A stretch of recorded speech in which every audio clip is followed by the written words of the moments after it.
This is Channels Television's breaking news.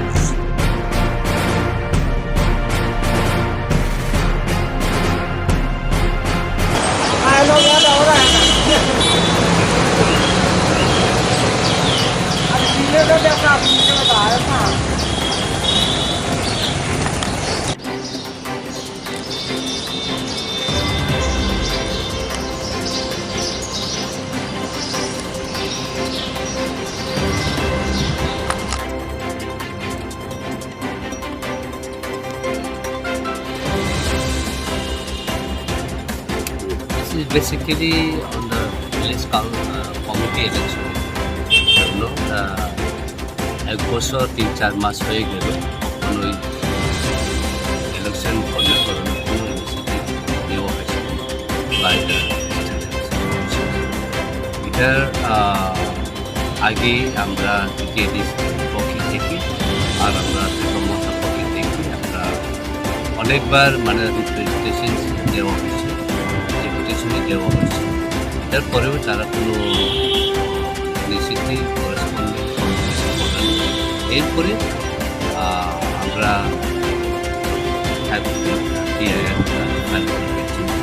তারপরে justice করছি ইয়ার করছি আমরা দেখা গেছি যেটা স্টেট আর স্টেট ইলেকশন কমিশন তারা রেসপন্সিবল এটা তারা রেসপন্সিবল এটা যে তখন প্রসেস করা হয়েছিল, কারণ এখানেও এলাক্টো এটারে আপডেট করতে লাগবো, এলাক্টো ইনরোলমেন্ট এগুলি দেখতে লাগবো। এরপরে এখন দুর্গা পূজা আইতে আছে, এরপরে দীপাবলি আইতে আছে, এগুলি তারা এক্সপিরিয়েন্স দিয়েছে, কন্ট্রোল করছে। এটার পরে খুব অবজার্ভ করছি যেটা এগুলি তো মানে দেখা হয়েছে যে এক্সকিউজ নেওয়ার জন্য ইন্টেনশন নিয়ে বেসিক্যালি আমরা কর্তব্য হলো যেটা যদি এটা তো কন্টিনিউ প্রসেস, ইলেকশন তো তুমি এভাবে এক্সকিউজ নিয়ে আসে না, এটা কত পারবে, এটা তো ইন্টেনশন আছে। যদি এগুলি এক্সকিউজেস আছে তাহলে কীভাবে বাই ইলেকশন এটা করা হয়েছে, এটা তো সম্পূর্ণ ক্লিয়ার আছে। এটা ইন্টেনশন একটা কীভাবে TTAADC আন্ডারে কীভাবে ডিপ্রাইভ করা আমরা এটাই আমার পক্ষে হওয়া হচ্ছে যেটা ঠিক আছে। আমরা রেসপেক্ট করি যেটা festive mood of the public of the people of Tripura or এটা ডেফিনেট আমরা রেসপেক্ট করি, ডেফিনেটলি আমরা রেসপেক্ট করে আমরা সবাই চাই ফেস্টিভ মুভমেন্ট যেটা মুড এটা পাবলিক এটা থাকুক। কিন্তু এটার জন্য যে অত 13 লাখ ইন্ডিভিজুয়ালস মানুষের ডিপ্রাইভ করা উচিত না, কারণ তারা ডিফারেন্ট স্কিম থেকে ডিপ্রাইভ হয়েছে। আর ডিফারেন্ট ভিলেজ কমিটি ডেভেলপমেন্টে যেটা আছে স্কিমগুলি আছে, প্রজেক্টগুলি আছে, এগুলিকে ইমপ্লিমেন্ট করা হয়তো আসে না, কারণ এর জন্য এটা খুব ডিপ্রাইভ। এর জন্য আমরা বলছি যদি ফেস্টিভ মুডের জন্য ইলেকশন কন্ডাক্ট করতে না পারে তাহলে যেটা টাকাগুলি আছে স্কিমগুলি আছে তাহলে TTAADC অথরিটি দিয়ে দেব। TTAADC অথরিটি উইদাউট দি মানে ভিলেজ কমিটি ইলেকশন তারা ইমপ্লিমেন্ট করব। তাহলে এগুলি আমরা আর্গুমেন্ট করার পরে লাস্টলি খুব অবজার্ভ করছি যে এগুলি যেটা ইন্টেনশনলি এটা করা তো এটা ঠিক নাই, এগুলি এক্সকিউজেস ঠিক নাই।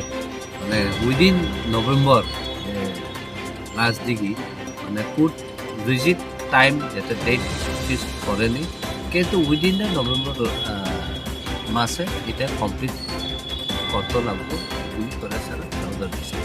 এরপর আমরা এটাও সাবমিট করছি যেটা মধ্যপ্রদেশে একটা এবারে মামলা হয়েছিল। এরপরে সুপ্রিম কোর্ট এটাও রায় দিয়েছে যে উইদিন 45 days ইলেকশন কন্ডাক্ট করতে লাগবো আর কাউন্টিং সবগুলি প্রসেসের কন্ট্রোল করতে লাগবো। পরে স্যার এগুলি আমরা 2-3টা সাইটে জমা দেওয়া হয়েছে, এটা কোর্ট অবজার্ভ করছি। এটা অবজার্ভ করার পরে মানে একটা মানে কোনো রিজিট ডেটটা ফিক্স করা হয়েছে না, তবু মানে একটা রায় দিয়েছে যেটা উইদিন নভেম্বর এটা ইলেকশনগুলি কন্ডাক্ট করে শেষ করা হয়েছে। আজকে তো উঠানে ওই লাস্ট 13 তারিখ লাস্ট হিয়ারিং হয়েছে, 13 তারিখ এই মাসে। আর এরপর ওখানে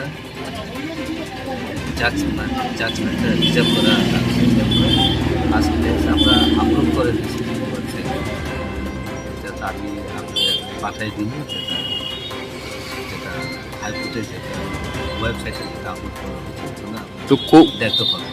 কোর্ট কি বলেছে, মানে কবে নাগাদ ইলেকশন করার জন্য? By November. আর আমরা এটাই মানে সাবমিশন করা হয়েছে, কিন্তু বাই নভেম্বর হলে এটা তো টু লেট হয়ে যায়, কারণ অ্যাসেম্বলি ইলেকশনের তো আইতে আছে, এটা বলাইলেও হইতে পারে, কিন্তু এগুলি তবু তারা চাইতে আছে যেটা স্টেট আর স্টেট ইলেকশন এটার আগে করা যায়। এই জন্য গুড সাইড করার পরে এগুলি মানে ফ্লেক্সিবল টাইম দিয়ে দিচ্ছে, বাই নভেম্বর কমপ্লিট প্রসেস হবে। Thank you.